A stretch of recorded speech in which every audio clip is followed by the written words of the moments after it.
What's up, guys? If you don't know who I am, my name's Alex, and thank you so much for taking the time to check out my video.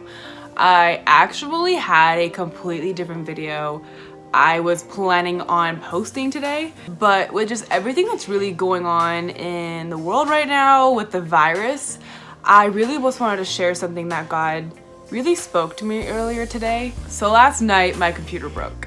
And my computer was a 2012 MacBook Air, and I've made this thing last forever. I knew it was only a matter of time until it finally crashed because I've had just so many issues with it the past couple months. So I was able to basically figure out the cost and order a new computer. I was able to pick it up same day at Best Buy. So I was like, cool, you know what? No big deal. I just have to log everything back in, not a big deal. So I'm on my way to Best Buy, and then that was when I got notified so many businesses and shops are gonna be closed for the next 2 weeks because of the 2-week quarantine.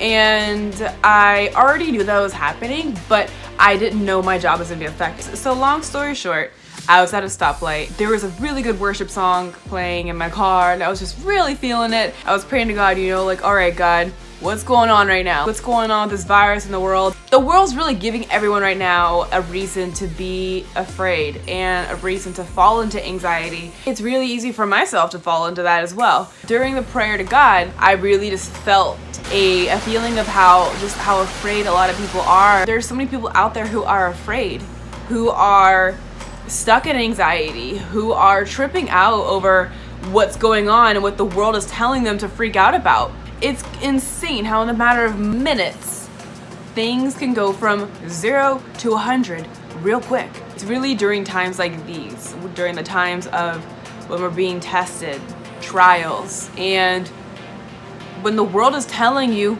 should be anxious and you should be worrying right now. That's really the exact moment where God's just asking you, hey, I'm right here.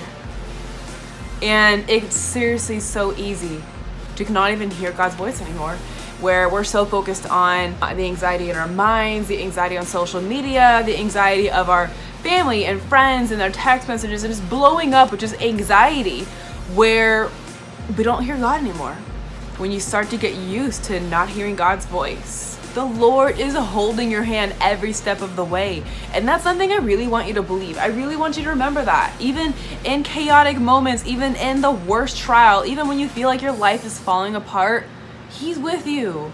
He's for real with you every step of the way. It's especially in times of anxiety where God is with you. Just sit there and think about it for a second. I really want you to think about for a moment, when was the last time God didn't show up? Just think about it. When was the last time you were in a really sticky situation and you were sick or whatever it was, but just something where you really thought God was not going to show up, and He did. God for real is there every time, and really don't lose sight of that, because I really understand how easy it is to lose sight of that. I really do, because I'm guilty of it myself. I want you to think about just a story where Jesus walks on water. Now in this story, Peter and a couple other men are on a boat, and it's in the midst of a storm. Everyone's freaking out, they're worried about sinking, and Jesus was praying on a mountaintop, and He walks to them.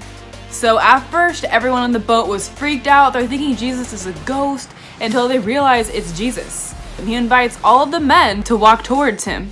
Peter was the only one who got up out of the boat in the midst of the storm. He walked on water and walked to Jesus.